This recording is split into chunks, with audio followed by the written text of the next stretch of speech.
ನಮಸ್ಕಾರ ವೀಕ್ಷಕರೇ, ಶಿವಚಕ್ರವರ್ತಿ ಚಾನಲ್ಗೆ ಸ್ವಾಗತ. ಹುಣಸಗಿ ತಾಲೂಕಿನ ಕೋಳಿಹಾಳ ಹಾಗೂ ಇಂಸಾಪುರ ಗ್ರಾಮಗಳಲ್ಲಿ ಜಿಲ್ಲಾ ಕಾನೂನು ಸೇವಾ ಪ್ರಾಧಿಕಾರದ ವತಿಯಿಂದ ಪ್ಲಾಸ್ಟಿಕ್ ಮುಕ್ತ ಜಾಗೃತಿ ಅಭಿಯಾನ ಹಮ್ಮಿಕೊಳ್ಳಲಾಯಿತು. ಶಾಲಾ ವಿದ್ಯಾರ್ಥಿಗಳ ಜಾಥಾ ಮೂಲಕ ಪ್ಲಾಸ್ಟಿಕ್ ಬಳಕೆಯಿಂದ ಉಂಟಾಗುವ ದುಷ್ಪರಿಣಾಮಗಳ ಕುರಿತು ಸಾರ್ವಜನಿಕರಲ್ಲಿ ಜಾಗೃತಿ ಮೂಡಿಸಲಾಯಿತು. ಪ್ಲಾಸ್ಟಿಕ್ ಬಳಕೆಯಿಂದ ಪರಿಸರಕ್ಕೆ ಹಾನಿಯಾಗುವುದರ ಜೊತೆಗೆ ವಿವಿಧ ಮಾರಕ ರೋಗಗಳಿಗೆ ಕಾರಣವಾಗಬಹುದು. ಅಲ್ಲದೆ ಪ್ಲಾಸ್ಟಿಕ್ ತ್ಯಾಜ್ಯವನ್ನು ಸೇವಿಸುವುದರಿಂದ ದನಕರುಗಳಿಗೂ ಅಪಾಯ ಉಂಟಾಗುತ್ತದೆ ಎಂದು ವಿದ್ಯಾರ್ಥಿಗಳು ಘೋಷಣೆಗಳ ಮೂಲಕ ಸಾರ್ವಜನಿಕರಿಗೆ ತಿಳಿಸಿದರು. ಪ್ಲಾಸ್ಟಿಕ್ ಬಳಕೆ ತ್ಯಾಜ್ಯ, ಪರಿಸರ ರಕ್ಷಿಸಿ, ನಮ್ಮನ್ನು ಹಾಗೂ ಪ್ರಾಣಿ ಸಂಕುಲವನ್ನು ರಕ್ಷಿಸೋಣ ಎಂಬ ಸಂದೇಶದೊಂದಿಗೆ ಜಾಗೃತಿ ಮೂಡಿಸಲಾಯಿತು.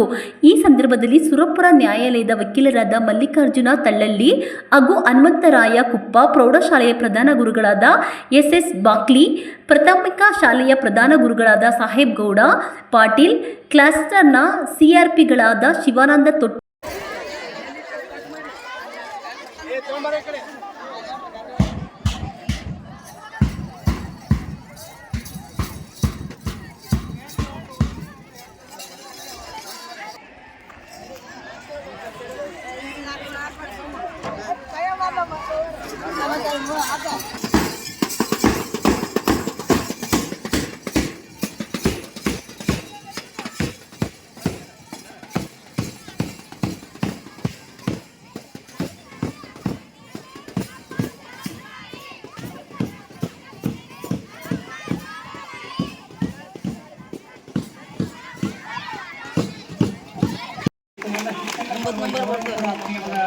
ಸ್ವಾಗತವನ್ನು ಬಯಸ್ತಾ ಇದ್ದೇನೆ. ಅದರ ಜೊತೆಗೆ ನಮ್ಮ ಕೋಳಿಯಾಳ ಪ್ರೌಢಶಾಲೆಯ ಮತ್ತು ಕೋಳಿಯಾಳ ಹಿರಿಯ ಪ್ರಾಥಮಿಕ ಶಾಲೆಯ ಪ್ರಧಾನ ಗುರುಗಳು ಕೂಡ ಇದ್ದಾರೆ. ಅವರನ್ನು ಕೂಡ ಆತ್ಮೀಯವಾದ ಸ್ವಾಗತವನ್ನು ಬಯಸ್ತಾ ಇದ್ದೇನೆ. ಅದರ ಜೊತೆಗೆ ಎಲ್ಲ ಪ್ರೌಢಶಾಲೆಯ ಮತ್ತು ಪ್ರಾಥಮಿಕ ಶಾಲೆಗಳ ಎಲ್ಲ ಶಿಕ್ಷಕ ವೃಂದ ನಮ್ಮ ಅಭಿಯಾನದಲ್ಲಿ ಪಾಲ್ಗೊಂಡಿದ್ದಾರೆ. ಅವರನ್ನು ಕೂಡ ಆತ್ಮೀಯವಾದ ಸುಸ್ವಾಗತವನ್ನು ಬಯಸ್ತಾ ಇದ್ದೇನೆ. ಈ ಅಭಿಯಾನದ ಕೇಂದ್ರ ಬಿಂದುಗಳು, ಈ ಅಭಿಯಾನ ಪ್ರತಿಯೊಂದು ಹಳ್ಳಿಗಳಿಗೆ ಸಂದೇಶವನ್ನು ತಲುಪಿಸುವ ಸಲುವಾಗಿ ನೀವೆಲ್ಲರೂ ಕೂಡ ಕೈ ಜೋಡಿಸಿದ್ರಿ. ಎಲ್ಲ ವಿದ್ಯಾರ್ಥಿನಿಯರು, ನಿಮ್ಮಿಂದ ಈ ಒಂದು ಸಂದೇಶ, ಪ್ಲಾಸ್ಟಿಕ್ ಮುಕ್ತ ಅಭಿಯಾನದ ಸಂದೇಶ ಎಲ್ಲ ಗ್ರಾಮಗಳಿಗೆ ಪಸರಿಸುವಂತಾಗಬೇಕು. ನೀವೆಲ್ಲರೂ ಕೂಡ ಕೇಂದ್ರ ಬಿಂದುಗಳಾಗಿದ್ದೀರಿ. ಅದನ್ನು ಕೂಡ ನಿಮ್ಮನ್ನು ಕೂಡ ಆತ್ಮೀಯವಾದ ಸುಸ್ವಾಗತವನ್ನ ಬಯಸ್ತಾ ಇದ್ದೇನೆ. ಆತ್ಮೀಯರೇ, ನಾವೆಲ್ಲ ಹಿರಿಯ ಪ್ರಾಥಮಿಕ ಮತ್ತು ಪ್ರೌಢಶಾಲೆಗಳ ಎಲ್ಲ ವಿದ್ಯಾರ್ಥಿನಿಯರಿಗೆ ಸಂದೇಶವನ್ನು ತಲುಪಿಸುವ ಸಲುವಾಗಿ, ಎಲ್ಲ ಪ್ರತಿ ಗ್ರಾಮಗಳಿಗೆ ಈ ಒಂದು ಅಭಿಯಾನದ ಸಂದೇಶವನ್ನು ತಲುಪಿಸುವ ಸಲುವಾಗಿ ಪ್ರತಿಯೊಂದು ಹಳ್ಳಿಗಳಲ್ಲಿ ಹಳ್ಳಿಯಿಂದ ದೇಶ ಯಾವ ರೀತಿ ಅಭಿವೃದ್ಧಿ ಅಂತ ನಾವು ಘೋಷಣೆಯನ್ನು ಮಾಡ್ತೇವೆ. ಹಳ್ಳಿಯಿಂದ ಈ ಅಭಿಯಾನ ಪ್ರಾರಂಭಗೊಳ್ಳಬೇಕಾಗಿದೆ. ಪ್ಲಾಸ್ಟಿಕ್ ಮುಕ್ತ ಅಭಿಯಾನ ಪ್ರಾರಂಭಗೊಳ್ಳಬೇಕಾಗಿದೆ. ಬಂಧುಗಳೇ, ಎಲ್ಲ ಕೋಳಿಯಾಳ ಗ್ರಾಮಸ್ಥರು ಅರಿತುಕೊಳ್ಬೇಕು ಮತ್ತು ಮನವರಿಕೆ ಮಾಡಿಕೊಳ್ಬೇಕು. ಇಂದಿನಿಂದ ಈಗಾಗಲೇ ನಾವು ಪ್ಲಾಸ್ಟಿಕ್ ಮುಕ್ತ ಅಭಿಯಾನವನ್ನ ಸಾಕಷ್ಟು ಕಾನೂನು ಸೇವೆಗಳ ಪ್ರಾಧಿಕಾರದವರು ಮಾಡಿದ್ದಾರೆ. ಪ್ರತಿ ವರ್ಷನೂ ಕೂಡ ಮಾಡ್ತಾ ಬಂದಿದ್ದಾರೆ. ಆದರೆ ಅದರ ಅನುಪಾಲನೆಯಲ್ಲಿ ಕೂಡ ನಾವು ಎಡವಿದ್ದೀವಿ. ಯಾರು ಅಂತಂದ್ರೆ ಪಾಲನೆ ಮಾಡೋರು ನಾವು ಎಡವಿದ್ದೀವಿ. ಆದ್ದರಿಂದ ಬಂಧುಗಳೇ, ಇಂದಿನಿಂದ ನೀವು ಪ್ರಮಾಣ ಮಾಡಬೇಕು. ಪ್ಲಾಸ್ಟಿಕ್ ಅನ್ನ ನಿಷೇಧವನ್ನ ಮಾಡ್ತೀವಿ, ಪ್ಲಾಸ್ಟಿಕ್ ಬಳಕೆಯನ್ನ ನಿಷೇಧವನ್ನ ಮಾಡ್ಕೊಳ್ತೀವಿ ಅಂತಕ್ಕಂಥ ಒಂದು ಪ್ರಮಾಣವನ್ನ ನಾವು ಮಾಡಬೇಕು. ಅದರ ಜೊತೆಗೆ ಮಕ್ಕಳು ಇಂದಿನಿಂದ ತಾವು ಕೂಡ ತಮ್ಮ ಮನೆಗಳಲ್ಲಿ, ತಮ್ಮ ಹಳ್ಳಿಗಳಲ್ಲಿ ಸಂದೇಶವನ್ನ ಸಾರಬೇಕು. ಇಂದಿನಿಂದ ಪ್ಲಾಸ್ಟಿಕ್ ಮುಕ್ತ ಹಳ್ಳಿಗಳನ್ನಾಗಿ ನಾವು ಮಾಡುವ ಒಂದು ನಿರ್ಧಾರವನ್ನ ಕೈಗೊಳ್ಳಬೇಕಾಗಿರ್ತಕ್ಕಂಥ ಒಂದು ಜವಾಬ್ದಾರಿ ಎಲ್ಲ ವಿದ್ಯಾರ್ಥಿಗಳ ಮೇಲಿದೆ. ಅದರ ಜೊತೆಗೆ ನಮ್ಮ ಮೇಲೇನೂ ಕೂಡ ಇದೆ. ಆದ್ರಿಂದ ನಾವು ಹೇಳುವರಾಗ್ತೀವಿ, ಪಾಲನೆ ಮಾಡುವರಾಗೋದಿಲ್ಲ. ಆದ್ರಿಂದ ನಿಮ್ಮಿಂದ ಏನಾಗಬೇಕು ಅಂತಂದ್ರೆ ಸಂದೇಶ ಹೋಗಬೇಕು, ಅದರ ಅನುಪಾಲನೆ ಕೂಡ ತಮ್ಮಿಂದ ಆಗಬೇಕು. ತಮ್ಮ ಎಲ್ಲ ಮನೆಗಳಲ್ಲಿ ಇರ್ತಕ್ಕಂಥ ಎಲ್ಲ ಅಕ್ಕ ತಂಗಿಯರಿಗೆ, ಎಲ್ಲ ಅಣ್ಣ ತಮ್ಮಂದಿರಿಗೆ, ಎಲ್ಲ ಪಾಲಕರಿಗೆ, ಎಲ್ಲ ಮುತ್ತೆ ಇರ್ತಾರ, ಆಯಿ ಇರ್ತಾಳ, ಅವ್ವ ಇರ್ತಾಳ, ಅಕ್ಕ ಇರ್ತಾಳ, ಅಜ್ಜಿ ಇರ್ತಾಳ, ಚಿಕ್ಕಪ್ಪ ಚಿಕ್ಕಮ್ಮ, ಎಲ್ಲರಿಗೂ ಕೂಡ ನೀವು ಹೇಳಬೇಕು. ಏನು ಅಂತಂದ್ರೆ ಪ್ಲಾಸ್ಟಿಕ್ ಮುಕ್ತ ಅಭಿಯಾನ ಪ್ರಾರಂಭಗೊಂಡಿದೆ, ಪ್ಲಾಸ್ಟಿಕ್ ನಿಷೇಧವನ್ನ ನಾವು ಮಾಡಬೇಕು ಎಂತಕ್ಕಂಥದ್ದು. ಆಗಿನ ಕಾಲದಲ್ಲಿ ನೀವೆಲ್ಲರೂ ನೋಡ್ತೀರಿ, ಯಾರಾದ್ರೂ ಪ್ಲಾಸ್ಟಿಕ್ ಕೊಡಗಳು ಇದ್ದು ಆಗ ಇಲ್ಲ. ಆಗಿನ ಕೊಡಗಳು ಎಂತ ಕೊಡಗಳಿದ್ದು? ತಾಮ್ರದ ಕೊಡಗಳಿದ್ದು. ಪ್ರತಿಯೊಂದು ಕೂಡ ಹಳ್ಳಿಗಳು ಹಿರಿಯರಾದವ್ರಿಗೆ ಕೇಳ್ರಿ, ಈಗ ಮುತ್ತೆ ನಿಂತಾನಲ್ಲಿ ಪಟಕ ಸುತ್ಕೊಂಡು ಇಡೀ ಕೊಡ ಹೊತ್ಕೊಂಡು ಬರ್ತಿದ್ರು, ದೊಡ್ಡ ಕೊಡ ಹೊತ್ಕೊಂಡು ಬರ್ತಿದ್ರು. ಈಗ ಸಣ್ಣ ಪ್ಲಾಸ್ಟಿಕ್ ಕೊಡ ಹೊತ್ಕೊಂಡ್ ಬರೋದು ಇಡೀ ಬೀಳ್ತೀವಿ ನಾವೆಲ್ಲ.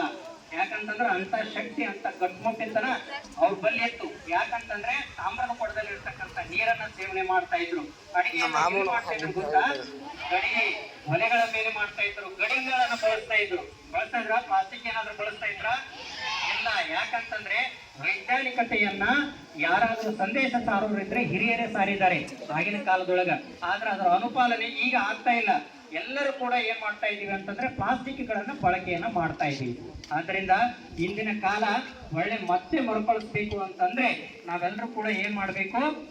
ಪ್ಲಾಸ್ಟಿಕ್ ಅನ್ನ ಬಳಸಬಾರದು ಎಂತಕ್ಕಂಥ ಮನವರಿಕೆಯನ್ನ ನಾವು ಮಾಡ್ಕೊಳ್ಬೇಕು ಎಂತಕ್ಕಂಥ ಹಿನ್ನೆಲೆಯಲ್ಲಿ ನನ್ನ 2 ಮಾತುಗಳನ್ನ ಮುಗಿಸ್ತಾ ಈಗ ಈ ಒಂದು ಅಭಿಯಾನದಲ್ಲಿ ಪಾಲ್ಗೊಂಡಿರುವಂತ ಈ ಅಭಿಯಾನದ ಕುರಿತಾಗಿ ಶ್ರೀಯುತ ನಮ್ಮ ಹನುಮಂತರಾಯ ಕುಪ್ಪಿ ಸರ್ ಅವರು ತಮ್ಮ 2 ಅನಿಸಿಕೆಗಳನ್ನ ಹೇಳ್ಬೇಕು ಎಂತಕ್ಕಂಥ ಮನವಿಯನ್ನ ಮಾಡ್ಕೊಳ್ತಾ ಇದ್ದಾರೆ. ಓಕೆ, ಮಲ್ಲಿಕಾರ್ಜುನ್ ತಳಳಿ ಸರ್ ಅವರು ಮಾತಾಡ್ಬೇಕಂತ ಅವರಲ್ಲಿ ವಿನಂತಿಸ್ತಾರೆ. ಪ್ಲಾಸ್ಟಿಕ್ ಮುಕ್ತ ಅಭಿಯಾನ ಸಮಾರಂಭದ ಈ ಒಂದು ಕಾರ್ಯಕ್ರಮದ ನೇತೃತ್ವವನ್ನು ವಹಿಸಿರ್ತಕ್ಕಂಥ ಕೋಳಿಯಾಳ ಗ್ರಾಮದ ಪ್ರೌಢಶಾಲೆಯ ಮುಖ್ಯೋಪಾಧ್ಯಾಯರು ಹಾಗೂ ಪ್ರಾಥಮಿಕ ಶಾಲೆಯ ಮುಖ್ಯೋಪಾಧ್ಯಾಯರು ಮತ್ತು ನಮ್ಮ ಹುಣಸಗಿ ಕ್ಲಸ್ಟರ್ನ CRC ಸರ್ ಅವರು ಮತ್ತು ಇಲ್ಲಿ ಎಲ್ಲ ಆಗಮಿಸಿರ್ತಕ್ಕಂಥ ಶಾಲೆಯ ಶಿಕ್ಷಕ ಮತ್ತು ಶಿಕ್ಷಕಿಯರು ಹಾಗೂ ಶಾಲೆಯ ಮಕ್ಕಳು ಇವತ್ತು ಹಾಗೂ ಇಲ್ಲಿ ನೆರೆದಿರ್ತಕ್ಕಂಥ ಎಲ್ಲ ಸಮಸ್ತ ಗ್ರಾಮಸ್ಥರು, ಇವತ್ತು ನಾವು ಜಿಲ್ಲಾ ಕಾನೂನು ಸೇವಾ ಪ್ರಾಧಿಕಾರ ಮತ್ತು ತಾಲೂಕು ಕಾನೂನು ಸೇವಾ ಸಮಿತಿ ವತಿಯಿಂದ ಪ್ಲಾಸ್ಟಿಕ್ ಮುಕ್ತ ಅಭಿಯಾನ ಕಾರ್ಯಕ್ರಮವನ್ನು ಪ್ರತಿ ಗ್ರಾಮೀಣ ಪ್ರದೇಶದಿಂದ ಹಿಡ್ಕೊಂಡು ನಗರ ಪ್ರದೇಶದಲ್ಲಿ ಮತ್ತು ಇಡೀ ರಾಜ್ಯ ಮತ್ತು ದೇಶಾದ್ಯಂತ ಈ ಒಂದು ಪ್ಲಾಸ್ಟಿಕ್ ತೊಲಗಲಿ ಮತ್ತು ನೈಸರ್ಗಿಕವಾಗಿರ್ತಕ್ಕಂಥ ನಮ್ಮ ಪರಿಸರವನ್ನು ಸಂರಕ್ಷಿಸತಕ್ಕಂಥ ಒಂದು ದೃಢ ಸಂಕಲ್ಪದೊಂದಿಗೆ ಪ್ಲಾಸ್ಟಿಕ್ ಮುಕ್ತ ಅಭಿಯಾನ ಕಾರ್ಯಕ್ರಮ ಪ್ರತಿ ಹಳ್ಳಿಯಲ್ಲಿ ನಮ್ಮ ಕಾನೂನು ಸೇವಾ ಪ್ರಾಧಿಕಾರ ವತಿಯಿಂದ ಹಮ್ಮಿಕೊಳ್ಳಲಾಗಿದೆ. ನಾವು ಯಾಕಂತಂದ್ರೆ ಇಂದಿನ ದಿನಮಾನಗಳಲ್ಲಿ ನಾವು ಪ್ಲಾಸ್ಟಿಕ್ ಮೇಲೆ ಬಹಳಷ್ಟು ಅವಲಂಬಿತವಾಗಿವೆ. ಆ ಪ್ಲಾಸ್ಟಿಕ್ ಸಮಾಜಕ್ಕೆ ಮಾರಕ. ಯಾಕಂದ್ರೆ ನಾವು ಒತ್ತೊಂದ್ರಲ್ಲಿ ಇವತ್ತು ಪ್ಲಾಸ್ಟಿಕ್ ಇಲ್ದೇನೆ ನಮ್ಮ ಜೀವನ ಇಲ್ಲ ಅಂತಕ್ಕಂಥದ್ದು ನಾವು ಅದಕ್ಕೆ ಅಡಾಪ್ಟ್ ಆಗಿದ್ದೀವಿ. ದಯಮಾಡಿ ಇಂದಿನಿಂದ ನಾವೊಂದು ಸಂಕಲ್ಪ ಮಾಡ್ಬೇಕು. ಯಾವುದನ್ನು ಕೂಡ ಆಗಲ್ಲ ಅಂತಂದ್ರೆ ಆಗಲ್ಲ, ಆಗ್ತದಂತಂದ್ರೆ ಆಗ್ತದೆ. ಮನುಷ್ಯಗೆ ಮೀರಿದ್ದು ಮಾತ್ರ ಯಾವುದನ್ನು ಅಸಾಧ್ಯ ಇಲ್ಲ, ಅದು ಸಾಧ್ಯ ಇದೆ. ಬಟ್ ನಾವೊಂದು ಸಂಕಲ್ಪ ಮಾಡ್ಬೇಕು, ಒಂದು ನಿರ್ಧಾರ ತೆಗೆದುಕೊಳ್ಬೇಕು. ನಾವು ಪ್ಲಾಸ್ಟಿಕ್ ಇವತ್ತಿನಿಂದ ಬಳಸುವುದು ಬೇಡ, ಅದು ನಮ್ಮ ಆರೋಗ್ಯಕ್ಕೆ ಹಾನಿಕರವಾಗುತ್ತೆ. ಈ ಪ್ಲಾಸ್ಟಿಕ್ ನೋಡ್ರಿ, ಪ್ರತಿಯೊಂದು ನಾವು ಇವತ್ತು ಮಕ್ಕಳಿಗೆ ಯಾವುದೇ ಆಗಲಿ ಒಂದು ತಿನ್ಲಿಕ್ಕೆ ಒಂದು ವಸ್ತು ತಗೊಂಡ್ ಬರ್ತೀವಿ, ಒಂದು ಕ್ಯಾರಿ ಬ್ಯಾಗ್ ಕೊಡು ಅಂತ ಇರ್ತೀವಿ ಅಂಗಡಿಯಲ್ಲಿ.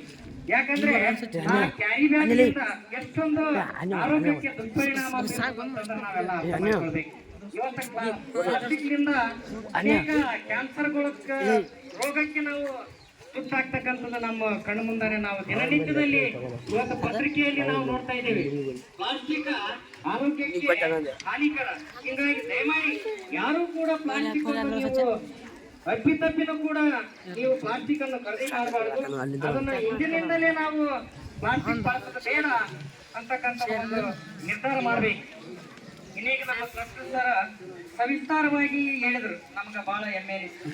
ಯಾಕಂದ್ರೆ ಗ್ರಾಮೀಣ ಮಟ್ಟದಲ್ಲಿ ಇವತ್ತು ನೋಡ್ರಿ, ನೀವು ಯಾವುದೇ ಒಂದು ನಿರ್ಧಾರ ತಗೋಬೇಕಂತಂದ್ರ ಹಳ್ಳಿಯಿಂದನೇ ದಿಲ್ಲಿಗೆ ಹೋಗ್ತದೆ. ಯಾವುದೇ ಅಲ್ಲಿ ದಿಲ್ಲಿಯಿಂದ ಹಳ್ಳಿಗೆ ಬರ್ಲಿಕ್ಕೆ ಸಾಧ್ಯ ಇಲ್ಲ.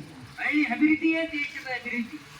ಹಿಂಗಾಗಿ ನಾವು ಗ್ರಾಮ ಮಟ್ಟದಲ್ಲಿ ಇವತ್ತು ಮೊದಲು ಹೇಳಿದಂಗೆ ನಾವು ಇವತ್ತು ಮಡಿಕೆಯಲ್ಲಿ ನಾವು ಅಡಿಗೆ ಉಣ್ತೀವಿ. ಮೊದಲ ನಮ್ಮ ತಿಂತಕ್ಕಂಥ ಆಹಾರ ಸದೃಢವಾಗಿ ಇರ್ತಿದ್ರು. ಅಷ್ಟೊಂದು ನಾವು ಪೌಷ್ಟಿಕಾಂಶವನ್ನು ಹೊಂದಿರತಕ್ಕಂಥ ಇವತ್ತು ಯಾವುದೇ ಮಗು ಜನನ ಆಗ್ಬೇಕಂದ್ರೆ ಅಷ್ಟೊಂದು ಪೌಷ್ಟಿಕಾಂಶದಿಂದ ಇರ್ತಿರ್ತೀವಿ. ಈಗಿನ ಮಕ್ಕಳು ಹೆಂಗಿವೆ ಅಂತಂದ್ರ ಈಗ ಕಬ್ಬಿಣಾಂಶದ ಮಾತ್ರೆಗಳನ್ನು ಕೊಡ್ತಾ ಇದೆ ಸರ್ಕಾರ. ಯಾಕೆ ಕೊಡ್ತಾ ಇದೆ? ನಾವು ತಿಂತಕ್ಕಂಥ ಆಹಾರದಲ್ಲಿ ಇವತ್ತು ಕೆಮಿಕಲ್ ಇದೆ, ವಿಷಕಾರಿ ಇದೆ. ಯಾಕಂತಂದ್ರೆ ನಾವು ಅವಾಗ ಇಲ್ಲೆಲ್ಲ ರೈತರು ಬೆಳೆಸಿದ್ರು, ಯಾವುದೇ ತರ ಕ್ರಿಮಿನಾಶವನ್ನು ಸಿಂಪಡಿಸ್ತಿದ್ದಿಲ್ಲ ನಾವು ತಿಂತಕ್ಕಂಥ ಆಹಾರ ಧಾನ್ಯಗಳಲ್ಲಿ. ಈಗ ಏನಿಲ್ಲ, ಹೊಲದಲ್ಲಿ ಬಿತ್ತನೆ ಮಾಡಿದ ತಕ್ಷಣನೇ ಗುಳಿಗೆ ಒಗೆಯೋದು, ಎಣ್ಣೆ ಒಗೆಯೋದು, ಅದಕ್ಕೆಲ್ಲ ಸಿಂಪಡಣೆ ಮಾಡೋದು.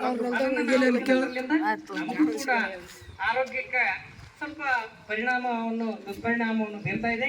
ದಯಮಾಡಿ ನಾವು ಯಾವುದೇ ಒಂದು ನಾವು ಸೇವನೆ ಮಾಡಬೇಕು, ಉತ್ಪನ್ನ ಮಾಡ್ಬೇಕಂತಂದ್ರೆ ಇವತ್ತು ಪ್ಲಾಸ್ಟಿಕ್ ನಿಂದ ನಾವು ಗೊಬ್ಬರವನ್ನು ತಯಾರು ಮಾಡಬಹುದು ಮನ್ಸು ಮಾಡಿದ್ರು. ಯಾಕಂದ್ರೆ ಅದು ನಮ್ಮ ಹತ್ರ ಇಲ್ಲ, ಹೋಲ್ ಬಿಡ ಅಂತ ಹೇಳಿಗೆಸಿಂದ ನಾವು ಈ ತರ ಇದು ಮಾಡ್ತೀವಿ. ಒಂದ್ ಕಡೆ ಶೇಖರಣೆ ಮಾಡ್ರಿ, ನೀವು ಶೇಖರಣೆ ಮಾಡಿಗೆಸಿಂದ ಅದನ್ನ ಎಲ್ಲಾ ಪ್ಲಾಸ್ಟಿಕ್ಗಳನ್ನು ಈಗ ಪ್ರತಿಯೊಂದು ಗ್ರಾಮ ಪಂಚಾಯತಿಯಲ್ಲಿ ಕಸ ವಿಲೇವಾರಿ ಘಟಕ ಅಂತ ಹೇಳಿ ಮಾಡಿದ್ದಾರೆ. ಪ್ರತಿ ಗ್ರಾಮ ಪಂಚಾಯತಿ ವ್ಯಾಪ್ತಿಯಲ್ಲಿ ಒಂದು ಕಸ ವಿಲೇವಾರಿ ಘಟಕ ಅಂತ ಮಾಡಿದ್ದಾರೆ.